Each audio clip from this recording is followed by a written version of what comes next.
Hook, alam mo ba na ang unang Prime Minister ng Pilipinas ay hindi makakalakad pero naging utak ng buong revolusyon?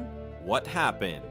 Si Apolinario Mabini ay paralyzed dahil sa polio pero ginawa siyang utak ng himagsikan ni Aguinaldo. Habang nakaupo sa wheelchair, pinamumunuan niya ang mga cabinet meeting. Walang notes pero nasusulat niya ang buong Malolos Constitution dahil sa kanyang matalas na memorya. Hindi siya nakikipaglaban gamit ang baril tulad ni Antonio Luna. Ginagamit niya ang kanyang talino sa diplomasya at pagplano. Naging away pa nila ni Aguinaldo dahil gusto ni Mabini ng separation of powers at civil rights sa Constitution.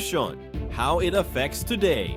Ang mga prinsipyo ni Mabini tungkol sa separation of powers. Ginagamit pa rin natin ngayon sa aming gobyerno. Ang kanyang constitutional framework ay foundation pa rin ng Philippine law. Pinatunayan niya na ang leadership ay hindi nakadepende sa physical strength kundi sa talino at karakter.